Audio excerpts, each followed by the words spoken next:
महर्षि चाणक्य कहते हैं कि यथा धेनु सहस्त्रेषु वत्सु गच्छति मातरम, हजारों गायों के बीच में भी यदि किसी बछड़े की मां को छुपा दिया जाए तो वह बच्चा ढूंढते ढूंढते देर सवेर ही सही लेकिन वह अपने मां के पास जाकर के ही रुकेगा। तथा यच कीर्तम कर्मम कर्तारम अनुगच्छति, ठीक उसी प्रकार से कर्ता के द्वारा किए गए कर्म का फल देर सवेर ढूंढते ढूंढते उस कर्ता के पास ही पहुंचेगा, कर्म के फल से बचा नहीं जा सकता।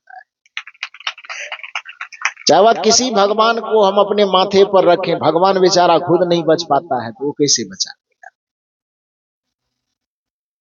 कहा जाता है श्रीमद् भागवत महापुराण में एक कथा आती है कि राजा दशरथ जी स्वर्ग में बैठे हुए, अब बैठे हैं कि नहीं बैठे हम सर्वे करने नहीं गए थे, कथा में ऐसा लिखा हुआ है।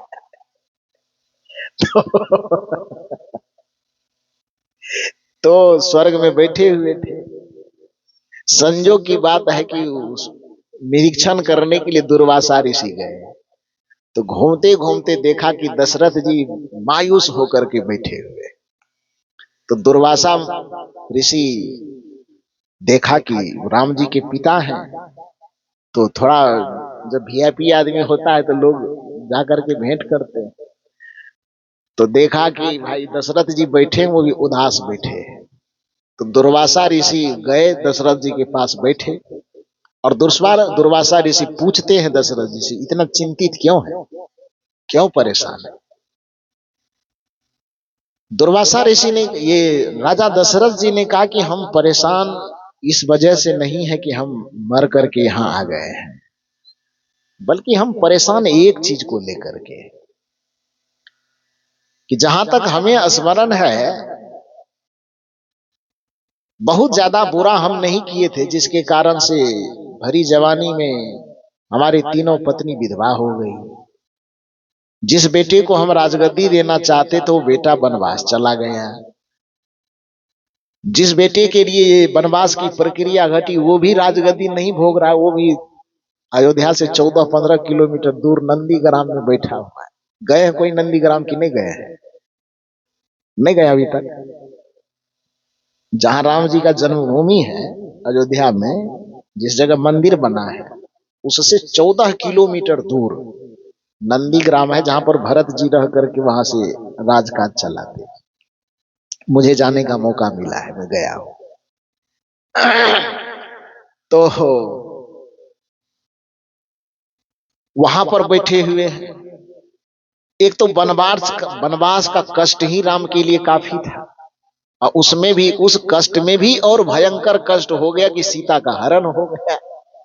अब राम जी विकल होकर के दर दर भटक रहे हैं, बहू वहां परेशान, बेटा वहां परेशान, तीनों विधवा पत्नी वहां महल में परेशान, एक बेटा वहां जंगल में नंदीग्राम में वैसे परेशान। तो पूरा परिवार इतना तबाह हुआ।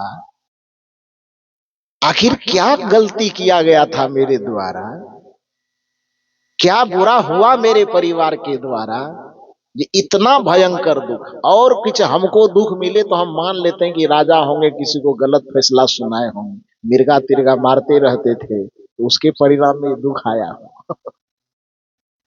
जी। तो मान लेते हैं कि हमसे कुछ भूल चूक हुआ होगा तो उसका सजा मिल गया। ये भी मान लेते हैं कि कौशल्या से, कैकेयी से, सुमित्रा से कोई गलती हुई होगी इसलिए उनको दुख मिल गया। तो इतना दूर तक तो बुद्धि समझने के लिए तैयार है। लेकिन राम के जीवन में इतना भयंकर दुख है, जहां तक बचपन से मैं राम को देख रहा हूं, सपने में भी कभी किसी का बुरा न किया है न बुरा सोचा है, लेकिन फिर भी उसके जीवन में इतना भयंकर दुख। योग बन रहा था राजगद्दी का, योग बन गया कौन चीज का? वनवास का। संजोग बन रहा था राज सुख भोगने का, तो यहाँ पर दर दर भटक रहा है, वृक्ष से, लता से, बनस्पति से पूछ रहा है कि मेरी पत्नी को कौन ले गए। तो ये भयंकर पीड़ा जो है, एक तो जंगल की पीड़ा ही भयंकर पीड़ा है, और जंगल में जाकर के भी कम से कम पत्नी भाई के साथ रहते तो थोड़ी संतुष्टि होती, लेकिन वहां पर भी तो और विकल था।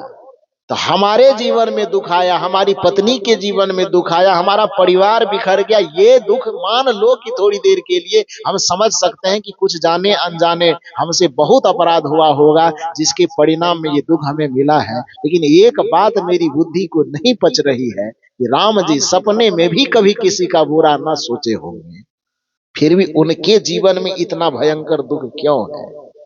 हालांकि ये कहानी कहने की मुझे कोई जरूरत नहीं थी, लेकिन कर्म विधान क्या होता है, कर्म विधान की बात से सामान्य आदमी की बात कौन कहे, जिसे भगवान कह करके हम पुकारते हैं, उसको भी उस कर्म तंतु के वितस्य तंतु विततम के अधीन कैसे आना पड़ता है, इसको समझाने के लिए कहानी कहना पड़ेगा।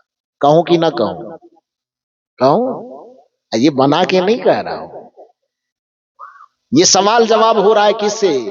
दुर्वासा ऋषि और दशरथ जी के बीच में, जीवित में नहीं हो रहा है। मरने के बाद वहां स्वर्ग में बैठे हुए हैं, उस जगह पर मुलाकात होती है और चर्चा होती है आपस में कि इतना दुख क्यों। दुर्वासा ऋषि ने कहा कि राम जी को कितना दिन से जानते हैं आप? आपके घर में जन्म लिया तब जानते हैं, लेकिन व्यक्ति को एक ही जन्म का कर्म उसको सजा नहीं देता है। फिलॉसफी कहता है कि सजा मिलने के लिए, जैसे आप जान लीजिए कि कभी घड़ा बनाने वाले को आपने देखा है चाक चलाते हुए, देखे जरूर होंगे। फिलॉसफी कहती, दर्शन शास्त्रीय कहता है कि कर्म का फल हमारा पीछा कैसे करता है। जैसे कोई एक कुम्हार चाक को, कोई भी सामान बनाने के लिए चाक को चलाता है, तो उस चाक में, चाक ही ना बोलते हैं आप लोग, तो उस चाक में एक लाठी डालता है वो लकड़ी का घुमाने के लिए, और लकड़ी देकर के घुमाता घुमाता घुमाता खूब जोर से, जब 10 मिनट घुमाते घुमाते पूरी स्पीड पकड़ लेता है, तो तब उस लाठी को निकाल करके वो बगल में रख देता है। तो जब तक लाठी से घुमाया तब तक तो चाक घूम ही रहा है, लेकिन लाठी को निकाल करके बगल में रख देने पर क्या चाक बंद हो जाता है? चाक का घूमना बंद हो जाता है? नहीं, उस लाठी को निकाल करके बगल में रख देने पर भी चाक में जब तक गति भरी रहती है तब तक वह चाक नाचते रहता है। ठीक उसी प्रकार से आपके आत्मा में इस शरीर रूपी लाठी को लगाने से जब तक उस कर्म की गति चलती है तब तक तो चलती ही है, लेकिन इस शरीर रूपी लाठी को निकाल करके फेंक देने के बावजूद भी आत्मा के साथ उस कर्म का गति चलते रहता है। इसलिए कई जन्मों का जब फल होता है, अभी के समय में किया गया कर्म का फल वह दूसरे जन्म में भी मिलेगा। दूसरे में भोग करके पूरा नहीं कर पाइएगा तो तीसरे जन्म में मिलेगा। जबकि यूं कहिए कि 1000 जन्म तक में भी पूरा नहीं कर पाइएगा तो हजारों जन्म लगेगा इसको भोगने में, तो पर भी आपके कर्म का फल नहीं मिलेगा। यही बात दुर्वासा ऋषि समझा रहे कि आप राम जी को कितना दिन से जानते हैं। तो दशरथ जी ने कहा राम जी को तो क्या बस वही 15, 16, 20 वर्ष 25 वर्ष से जानता हूं, जब से वो हमारे घर में आए तब से। दुर्वासा ऋषि ने कहा नहीं, कर्म का फल केवल 16, 15, 20 वर्ष के दायरे में नहीं आता है। कर्म का फल जन्म जन्मांतर से पीछा करता है, और उस जन्म जन्मांतर की घटना को देखेंगे तो आपके पुत्र जिस समय विष्णु के रूप में थे, उस समय आपके उस पुत्र से अर्थात विष्णु जी से भयंकर गलती का, क्या गलती हुई? दुर्वासा ऋषि कहते हैं कि गलती यह हुई कि देवासुर संग्राम हो रहा है, आपको और हमको फैसला करने दिया जाए देव और असुर संग्राम का, तो हम सीधे देवता के पक्ष में वोट करेंगे ना। कम से कम भारतीय संस्कृति में जीने वाला आदमी आंख कान मूंदेगा, कहे राक्षस के पक्ष में हम वोट नहीं करेंगे। किसके पक्ष में करेंगे? देवता के। अनजान है हम, गलत इतिहास बताया गया इसीलिए। वस्तुतः देव और दानव कोई दो संस्कृति में जीने वाले लोग नहीं थे। ये गलत जानकारी हमें पंडितों के द्वारा दी गई, जिनके हाथ में ग्रंथ लिखने की जिम्मेदारी थी। हमको लगता है कि शायद वो असुर रोग, उसको लिखने वाले जो उपन्यास ये पुराण उरान लिख रहे थे, उसको उन्होंने शायद घूस वूस न दिया होगा, मेरे समझ में यही आ रहा है। इसीलिए उसको इतना नीचा गिराया है, इतना मैंने उसके रूप को बिगाड़िया, दांत बड़ा बड़ा तो बाल झपड़ा हुआ तो आंख बड़ा बड़ा, भयंकर शरीर, एकदम काला कलुटा चेहरा, जिसे देख करके आदमी को कपकपी आ जाए। राक्षस का छवि ऐसा बनाया। और देवता बना दूध का धोया हुआ, ऐसा नहीं है। वो जबरदस्ती पंडित जी लोग, पता नहीं देवता लोग थोड़ा घूस घास ज्यादा दिया होगा, दानव लोग घूस नहीं दिया होगा, इसलिए उसके स्वरूप को बिगाड़ दिया। वस्तुतः देव और दानव दो संस्कृति भारत और पाकिस्तान, चीन जापान का रहने वाला नहीं, बल्कि देव और दानव, सुर और असुर एक ही पिता के दो पुत्र थे। पिता का क्या नाम है? महर्षि कश्यप। और महर्षि कश्यप की दो पत्नी है, दीति और अदिति। दीति और अदिति वैसे सगी बहन है। सगी बहन समझते हैं ना? हाँ, माने एक ही मां से दोनों का जन्म हुआ, दोनों सगी बहन है। एक का नाम है दीति, एक का नाम है अदिति। और दोनों बहन की शादी हो जाती है एक व्यक्ति से, महर्षि कश्यप नामक व्यक्ति से दोनों बहन की शादी हो जाती है। पुराने जमाने में, यदि इतिहास की जानकारी आपको थोड़ी बहुत हो तो आपको पता होगा कि पुराने जमाने में मातृसत्तात्मक वंश चलता था। जैसे आज पितृसत्तात्मक वंश चलता है कि एक बच्चे का नाम पिता के नाम से जाना जाता है, पिता के आधार पर पुत्र का नाम तय होता है, पिता के आधार पर पुत्र का वंश चलता है। लेकिन एक जमाना ऐसा था, पता नहीं पुरुष लोग सत्ता कब पलट दिया, ये समझ में नहीं आता। हाँ जी, आप लोगों से कुर्सी छीन लिया है ये लोग।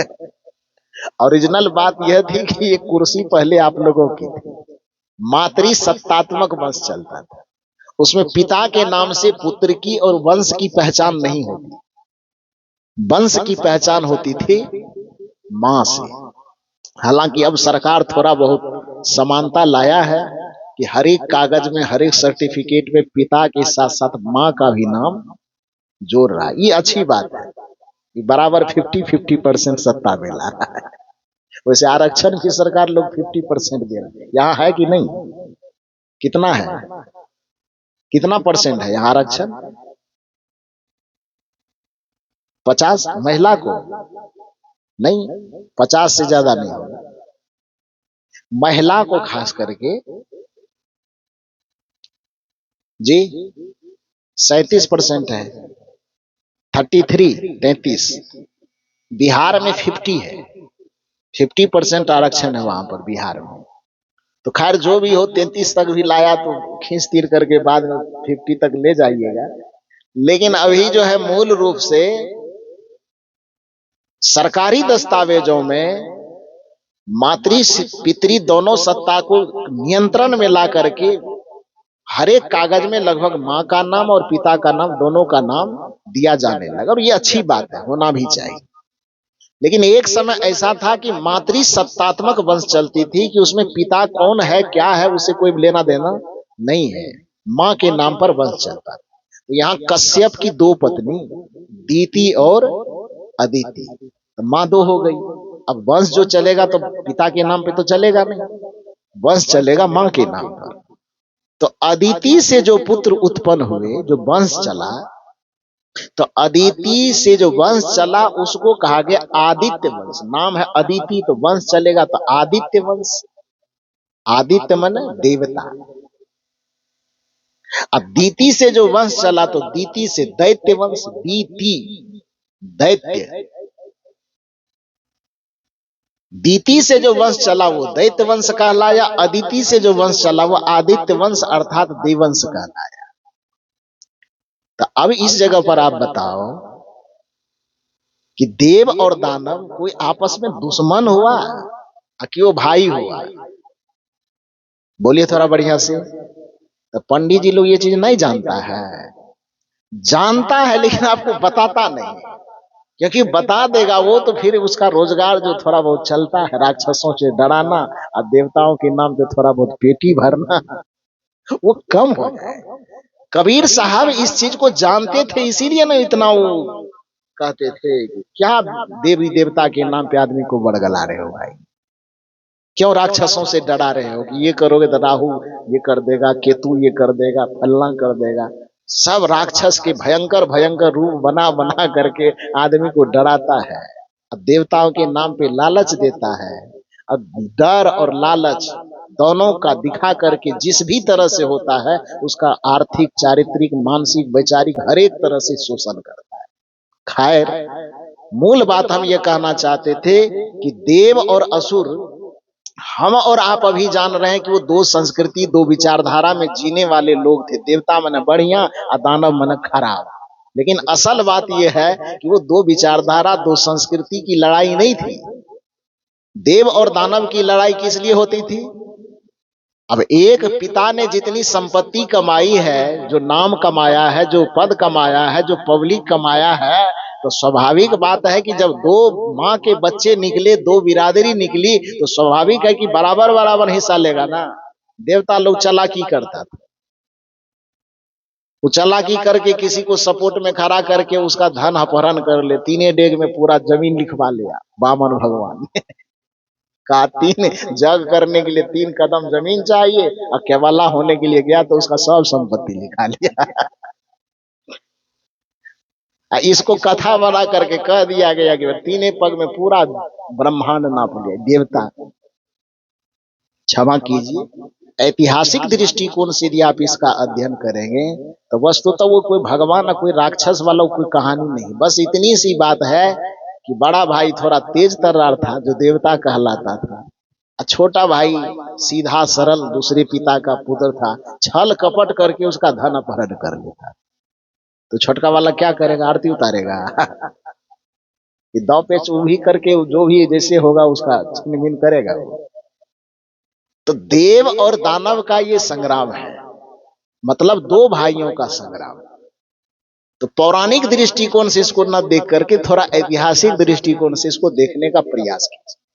तो अब चूंकि ये कहानी में कह रहा था, क्या विष्णु जी के बारे में बता रहे हैं कि जब आप राम जब तक आपके पुत्र हैं तब से आप जान रहे हैं, लेकिन जिस समय में आपके पुत्र विष्णु के रूप में थे उस समय में एक बार देव और असुर का संग्राम हुआ। तो आज के नजरिए से उस देवासुर संग्राम को मत देखिएगा, जो पंडित जी ने आपको दिखाया है उस नजरिए से आप देवासुर संग्राम देखेंगे तो हम तो मैंने सीधी सी बात कहेंगे कि हम देवता के पक्ष में खड़े हो जाए, यही नहीं कहिएगा। लेकिन मेरी निगाह से, इस मंच के निगाह से थोड़ा देखिए कि उस देव और असुर के संग्राम को आप दो संस्कृति, दो विचारधारा से न जोड़ करके बस एक पिता के दो पुत्र के नजरिए से देखिए। तो उस जगह पर आप देखेंगे तो क्या करना पड़ेगा आपको? उचित अनुचित, न्याय अन्याय देखना न पड़ेगा। दोनों भाई का विवाद है, विष्णु जी को विवाद सुलझाने के लिए बुलाया गया, लेकिन पता नहीं देवताओं की तरफ से विष्णु जी को भी कुछ मिला होगा मोटा रख। उचित फैसला न करके और उन्होंने क्या किया, असुरों के खिलाफ जाके एकदम, सुदर्शन तो रहता ही था, पूरा धराधर एकदम असुरों का गला काटते चला गया। तो बेचारा असुर लोग जब पराजित होने लगे तो भागे। उसमें 2 असुर अपना जान बचा करके भागे। भागते भागते भागते भागते, प्राण किसको प्रिय नहीं है भाई? धन संपत्ति बाद में हो जाएगी, जीवन पहले बचे। तो अपना जीवन बचाने के लिए भागे, भागते भागते भागते भागते एक जंगल में गए। जंगल में वहां पर एक आश्रम झलका। उस आश्रम के आगे में एक बूढ़ी माता कुछ बना रही हो। वो आश्रम किसका था? महर्षि भृगु का। किसका आश्रम था? भृगु। और महर्षि भृगु कहीं गए होंगे स्नान वगैरह करने के लिए, अगल बगल कुटिया में बैठी हुई थी महर्षि भृगु की पत्नी, कुछ काम कर रही थी। तो वो जो दोनों भाई राक्षस थे, असुर, भागते भागते अपने प्राण बचाने के लिए बस उसी कुटिया के पास चले जाते। अब महर्षि भृगु की पत्नी से हाथ जोड़ करके कहते, माते मेरा प्राण संकट है, मेरे प्राण की रक्षा कीजिए। क्योंकि आज मैंने कहा कि आप और हम जानते हैं कि देव और असुर अलग अलग चीज है, लेकिन भृगु की पत्नी तो जानती होगी ना कि 2 भाई का लड़ाई है। तो वहां भाई के लड़ाई है तो उसको तो वहां पापी और पुण्यात्मा तो झलकेगा नहीं। वहां तो ये दिखेगा कि एक भाई के लड़ाई में कमजोर पड़ गया, दूसरा भाई इसको मारने के लिए आ रहा है। तो वहां पर महर्षि भृगु की पत्नी कहती, अच्छा फैसला बाद में करेंगे, आश्रम है ये, आश्रम में आ गए हो तो आश्रम में आने वाला जो हर एक व्यक्ति होता है वह अतिथि के तुल्य होता है। और हमारी सनातन संस्कृति कहती कि अतिथि देवो भव, अतिथि देवता होता है। दूसरी बात कि आप यहां पर आए हो और हमारी इस ऋषि की परंपरा कहती है आत्मरक्षितो धर्म, आत्मा की रक्षा करना, किसी प्राणी के प्राण की रक्षा करना, इससे बड़ा धर्म, इससे बड़ा भक्ति कुछ नहीं होती। इस दृष्टिकोण से एक तो बिना बताए आप हमारे यहां आए हो तो भी हमारे भगवान हो।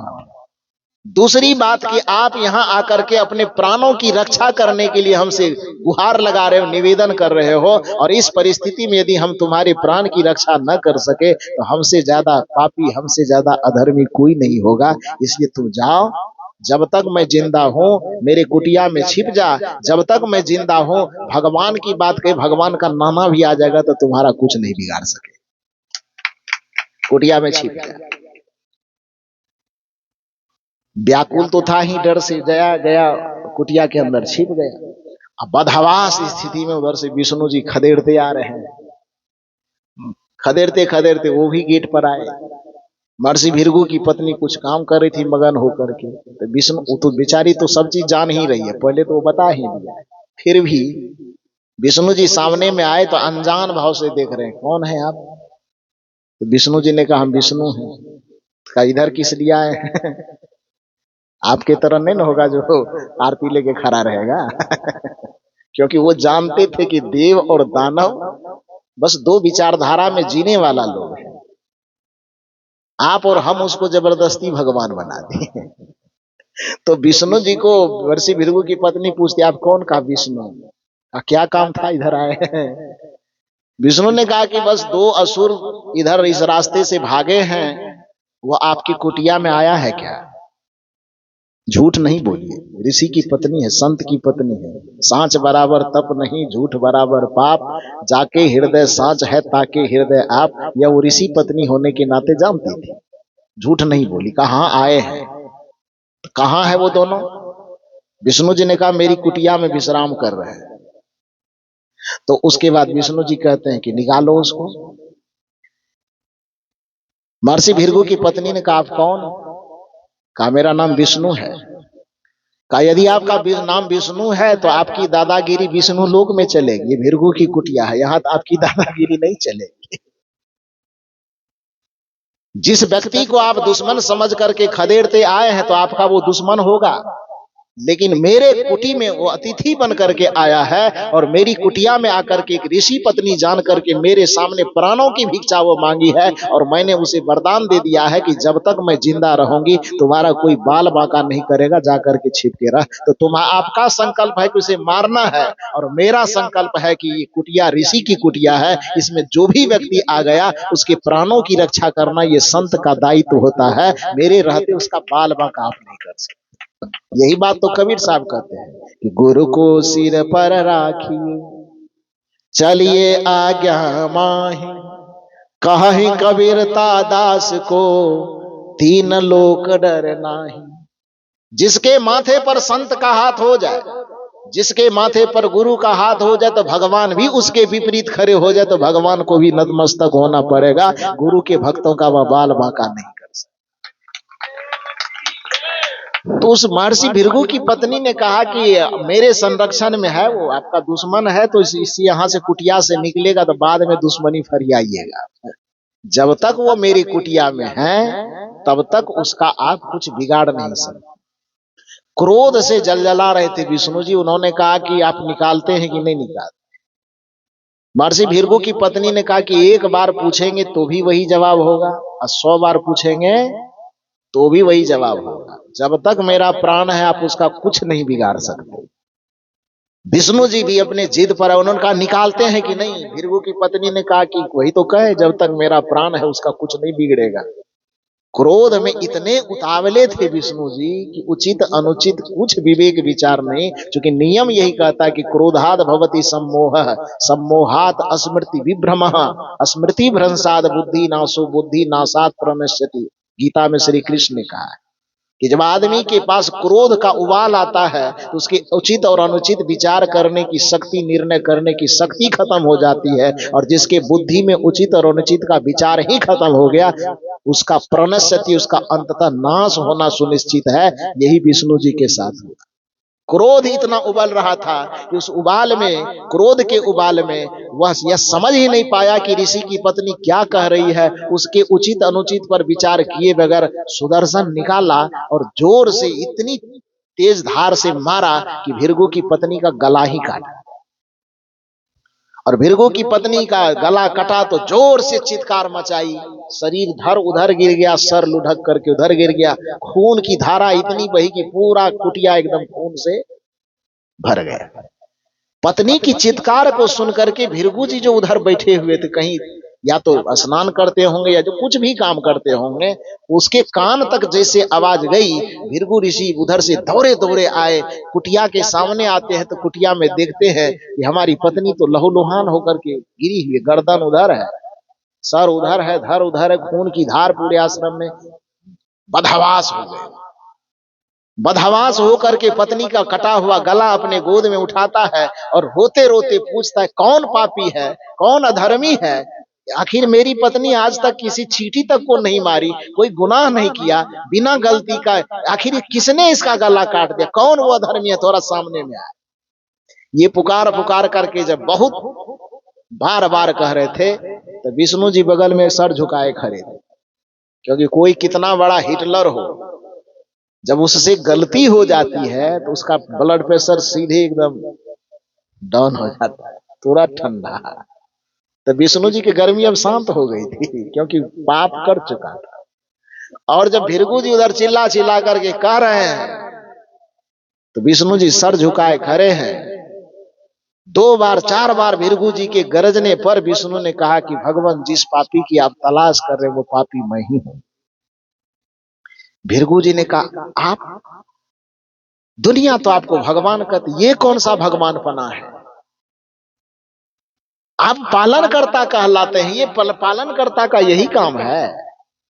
क्या किया है आपने? मेरी पत्नी का गलती बता दो कि गलती क्या किया उसने, क्या गुनाह था? अपनी जीवन भर किसी चींटी तक को नहीं मारा, फिर भी उसका गला आपने काट दिया। आप तब कहना बंद हो गया। वो तो मर्यादा है तो आप बोल रहे हैं, लेकिन उस आवेश में आप कहेगा किसी को कोई? जितना अभद्र हो सकता था, जितनी भड़ास निकाली जा सकती थी, सारी भड़ास उसके ऊपर में निकालते निकालते उन्होंने कहा कि अब तो मेरी पत्नी मर गई, इसके वियोग में हम जिंदा नहीं रह पाएंगे, तो हम भी प्राण छोड़ रहे हैं। लेकिन अपना प्राण छोड़ने से पहले, जा रे विष्णु, मैं तुझको श्राप देता हूं कि तुम्हारी पत्नी की, जैसे मेरी पत्नी की कोई गलती नहीं थी, उसके बावजूद भी तूने उसका गला काटा, तरपा तरपा करके मार दिया। अब मैं उसके वियोग में मैं भी तरफ तरफ करके मर रहा हूं, तो जा, मैं जो तुझे श्राप देता हूं कि अगले जन्म में तुम्हारी भी पत्नी की कोई गलती नहीं रहेगी, फिर भी तुम्हारे वियोग में तुम्हारी पत्नी तड़पेगी, और जैसे मैं तरफ के मर रहा हूं, तू भी अपनी पत्नी के वियोग में तरफ तरफ करके मरेगा। और यही श्राप विष्णु को मिला, जो राम की जन्म में उसको भुगतना। सामान्य संविधान के नियम में भी मर्डर केस की सजा कितना होता है? मर्डर वाला जब केस में फंसता है तो उसकी सजा कितनी होती है? आजीवन कारावास कहा जाता है, लेकिन काट छाट के 14 वर्ष में शायद पूरा होता है ना। लेकिन हालांकि अब तो शायद कानून बदल गया है, आजीवन का मतलब जब तक जीवन बचे तब तक।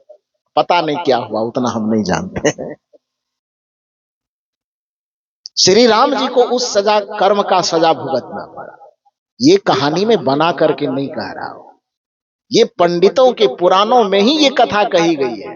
और ये कथा कौन सुना रहे हैं? ये मत कहिएगा कि अभय साहब सुना रहे हैं। ये कथा दुर्वासा ऋषि सुना रहे हैं। किसको? महाराज दशरथ को। कहां सुना रहे हैं? स्वर्ग में बैठ करके। राजा दशरथ को कह रहे हैं कि जिस समय विष्णु थे, विष्णु के रहते हुए उन्होंने ऐसी घटना को अंजाम दिया था जिसके परिणाम में राम का जन्म लेकर के उस कर्म का फल उसको भुगतना पड़ रहा है। इसलिए हे महाराज दशरथ, आप ज्यादा चिंता मत कीजिए। इस संसार में किसी के भी जीवन में सुख अथवा दुख होता है तो वह दूसरे का दिया हुआ सुख और दुख नहीं होता है। आपके बेटे के जीवन में केकई ने कोई दुख नहीं भरा, बल्कि केकई तो एक माध्यम मात्र बनी, बल्कि आपके बेटे राम ने अपने ही किए हुए पूर्व के गलत कर्मों के परिणाम में ये सजा पाई है जिसको उसको जंगल जंगल भटकना पड़ रहा है। मेरा मूल रूप से कहना यह था कि प्रकृति के नियम के अधीन प्रकृति में जीने वाला, चाहे वह सामान्य मनुष्य हो, चाहे कोई भगवान कहलावे कि अवतारी कहलावे कि परमात्मा कहलावे, इस संसार में जो कोई भी आएगा उसे प्रकृति के नियम के अधीन जीना होगा। इसलिए अपने कर्म को कभी मत बिगाड़िए। मैंने कहा कि आदमी के जीवन में दो कारणों से दुख है, एक चित्त में विकार होने के कारण और दूसरा बिगड़े हुए कर्म के कारण। यदि कर्म बिगड़ा है वर्तमान में तो स्वाभाविक है कि आपका भाग्य भी बिगड़ जाएगा। यदि कर्म वर्तमान में बिगड़ा है तो स्वाभाविक है कि आपका प्रारब्ध भी बिगड़ जाएगा, आपका नसीब भी बिगड़ जाएगा। और यदि उस प्रारब्ध के बिगड़े होने के कारण आप वर्तमान में अच्छा भी करोगे और फिर भी यदि आपके जीवन में दुख पीड़ा परेशानी आ रही है तो फिर आप दोष देते हो ग्रह को, नक्षत्र को, और उसको सीधा करने के लिए हाथ में अंगूठी पहनते हो, तो गला में चेन पहनते हो, तो धागा बांध, काला धागा, लाल धागा, काला टीका, लाल टीका, पता नहीं क्या क्या प्रयोग करते हैं। लेकिन वो कोई काला टीका, कोई धागा, कोई मंत्र, कोई जंतर कुछ नहीं बचा पाएगा, क्योंकि वह दोष, वह दुख ग्रह और नक्षत्र के कारण नहीं आ रहा है। वह दुख, वह दोष आपके ही किए हुए कर्म जो अब भाग बन चुके हैं, उस भाग्य के कारण आपके जीवन में दुख आ रहा है। यदि उस बिगड़े हुए भाग्य को आप बदलना चाहते हैं तो उसका उपाय अंगूठी पहनना या ताबीज पहनना नहीं है। उसका एक उपाय है, एक तो आप हृदय से पश्चाताप करो, हे सदगुरु, हे गुरु, हमसे जो पूर्व में जाने अनजाने गलती हो चुकी उसके लिए क्षमा करो। ये प्रायश्चित करना है। और इसका दूसरा प्रायश्चित करते हुए दूसरा काम क्या करना, यदि कोई आदमी आपको रोते हुए मिले और आप उसके लिए कुछ कर सकें तो ऐसा करो कि उसके आंख से आंसू पोंछा चला जाए। यदि कोई प्यासा आदमी मिले तो बिना निर्लोभता पूर्वक, बिना कोई कामना के उसे पानी पिलाओ। यदि कोई भूखा मिले तो बिना किसी कामना के उसे भोजन कराओ। यदि कोई निर्धन छात्र नहीं पढ़ पा रहा है और आपके पास सामर्थ्य है तो उस सामर्थ्य का सदुपयोग करके, यदि उसको सहयोग करके, आपके धन से यदि कोई गरीब विद्यार्थी पढ़ करके ऊंचे पद पर, अच्छे जगह पर जीवन जीने के लिए चला जाता है तो समझ लेना कि आपके पाप कटने का वो अवसर मिल रहा है आपको। ये काम करने से आपका पाप कटे। यदि कोई गरीब, कोई लाचार, कोई विवश, कोई दुखी, कोई परेशान व्यक्ति आपके सामने आ जाए तो आप घमंड में अपने सीने को चौड़ा मत करें कि हम बहुत दाता हैं इसलिए हम उसको दे रहे हैं, बल्कि आप उस सदगुरु का, परमात्मा का धन्यवाद कीजिए कि हे भगवान, हे गुरु, हे परमात्मा, आपने वो अवसर प्रदान किया कि आपने जो मेरे पास योग्यता संपदा दी है उसको किसी के देने लायक बनाया है। तो आज ने आप वो अवसर दे दिया कि सामने में कोई आ गया, इसीलिए मैं उसे दे रहा हूं ताकि मेरे जीवन का बोझ थोड़ा हल्का हो, मेरे मन का विकार थोड़ा हल्का हो, मेरे मन का पाप थोड़ा हल्का हो और हमारा जीवन भविष्य में सुखी हो सके। इसलिए वो देने के समय में जिसको दे रहे हैं उस पर रोब मत दिखाइए, बल्कि उसको विनम्रता पूर्वक प्रणाम कीजिए कि आप आए हैं तो हमें कुछ देने का अवसर मिला है, मौका मिला है, इसलिए आपको बहुत बहुत धन्यवाद है। यदि ऐसा आप करते हैं तो अंगूठी पहनने की जरूरत नहीं पड़ेगी, आपका बिगड़ा हुआ भाग सुधर जाए। यदि आप किसी प्यासे को, प्यासे मतलब केवल आदमी नहीं, कोई प्राणी मिले, तड़प रहा हो, विकल हो, परेशान हो, वो परेशानी का वजह चाहे जो हो, कुछ भी वजह हो, उसके परेशानी को, तकलीफ को दूर करने में आपके जीवन का क्षण यदि लगता है, आपके जीवन का अर्थ यदि लगता है, तो समझ लेना कि आपके पाप के घटने का, आपके पूर्व में किए गए अपराध को घटने का और उस अपराध के फल से मुक्त होने का अवसर अब आपके सामने आ गया है। तो अंगूठी पहनो न पहनो, प्यासे को पानी जरूर पिलाओ। ताबीज पहनो कि न पहनो, किसी भूखे को भोजन जरूर कराओ। यदि आप कुछ करो न करो, कोई पूजा करो न करो, पाठ करो, सरस्वती पूजा आई, मुझसे लोग पूछते हैं सरस्वती पूजा करना चाहिए कि नहीं करना चाहिए। मैं कहता हूं बिल्कुल करना चाहिए, लेकिन करने का तरीका थोड़ा बदल दो। सरस्वती पूजा आता है तो मूर्ति बैठा करके उसके सामने डीजे बजा करके डांस मत करो, अश्लील अश्लील गीत मत सुनो, बल्कि सरस्वती पूजा ही करना है तो उस रोज यदि आपके पास सामर्थ्य है तो 100 कॉपी और कलम खरीद लो और 100 गरीब बच्चों में उसको बांट दो, आपकी सरस्वती पूजा हो। दुर्गा पूजा करना चाहिए कि नहीं करना चाहिए? बिल्कुल करना चाहिए, लेकिन तरीका थोड़ा सा बदलो। मूर्ति बैठा करके करोड़ों रुपए खर्च मत करो, बल्कि जिस रोज दुर्गा पूजा हो, कुंवारी कन्याओं के लिए, किसी के लिए कॉपी कलम कोई कपड़ा वगैरह हो सके तो खरीद लो और उसको जा करके गरीबों में बांट दो, जिसको जरूरत है उसके बीच में बांट दो, आपकी दुर्गा पूजा सफल हो जाएगी, सार्थक हो जाएगी। पूजा करना कोई गलत नहीं है, यदि कोई पूजा कोई पाठ आपके संस्कृति में आता है उसको थोड़ा सा मोड़ दे दीजिए, समझ लीजिए कि पूजा हो गई। तो कहने का ये अर्थ है, आपके जीवन में दुख के दो कारण, एक तो आपके बिगड़े हुए कर्म और दूसरा आपके चित्त में भरा हुआ विकार। प्रश्न यह था इस मंच का कि सत्संग किसे कहा जाता है? सदगुरु कबीर साहब के दृष्टिकोण में सत्संग क्या है? तो सदगुरु कबीर साहब के दृष्टिकोण में सत्संग है अपने आप का परिष्कार करना। अपने आप का परिष्कार करने का मतलब जो दो कारण बताया मैंने, बिगड़े हुए कर्म और चित्त का भरा हुआ विकार, बस इन दो चीजों को सुधारना ही सत्संग है। बिगड़े हुए कर्म को सुधारिए, जिस वजह से सुधरेगा। यदि वह काम आप करना शुरू कर रहे हैं तो कौन सा माला जप रहे हैं कि माला नहीं जप रहे, उससे कोई मतलब नहीं है, आपके द्वारा सत्संग होना शुरू हो गया। आपके चित्त में काम क्रोध लोभ मोह ईर्ष्या द्वेष छल कपट प्रपंच इत्यादि जो विकार भरे हैं, उस विकारों को यदि आपने बाहर करने का यत्न करना शुरू कर दिया, बाहर करने का संकल्प लेना और संकल्प के साथ साथ वैसा आचरण करना आरंभ कर दिया, आप माला जपते हैं कि न जपते हैं, छापा तिलक लगाते हैं कि नहीं लगाते हैं, उससे कोई मतलब नहीं, आपके द्वारा सत्संग होना शुरू हो गया। इसका यह अर्थ नहीं कि मैं कहता हूं टिकाऊ का मत लगाइए, लगाते हैं, आपको अच्छा लगता है लगाइए, नहीं अच्छा लगता, किसी को उजला अच्छा लगता है, किसी को लाल अच्छा लगता है, किसी को पीला अच्छा लगता है, वो तो शोभा है।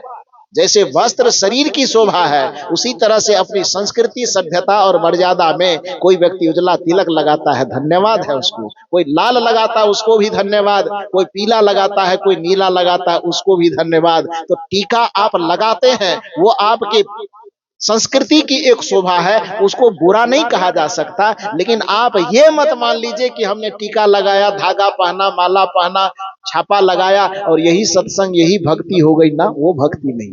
भक्ति है अपने हृदय को सरल कर लीजिए, अपने हृदय को प्रेम से भर लीजिए, प्राणियों के प्रति सद्भावना रखिए, भूखे को भोजन प्यासे को पानी करवाइए, और यह काम जब आप करते हैं प्राणियों पर के प्रति दया सेवा का भाव रखते हुए और अपने मन में भरे हुए मनोविकारों को धोना जब आप आरंभ कर देते हैं, तो बस जहां पर है आप वहीं पर आपसे सत्संग और भक्ति होना आरंभ हो जाता है। कबीर साहब की दृष्टि में यही सत्संग है। और इससे ऊपर उठ करके थोड़ा आत्मा का शोधन करना, विकारों से जैसे मुक्त करेंगे आत्मा अपने मूल स्वरूप में लौटेगा, और आत्मा का मूल स्वरूप में लौट आ जाना ही परम शांति की प्राप्ति कहलाता है, परमानंद और ब्रह्मानंद की प्राप्ति कहलाता है। तो मूल रूप से आप समझिए कि सदगुरु कबीर साहब की दृष्टि में सत्संग क्या है, इस पर थोड़ा बहुत विवेचन मैंने किया। एक साखी जिसकी पूरी व्याख्या तो अभी नहीं हो पाई, अगले सत्र में भी इसको थोड़ा बहुत छू लेंगे। वह साखी क्या है कि आपा तजे हरि भजे, नख सिख तजे विकार, सब जीवन से निर्वैर रहे तो साधु मता है सार।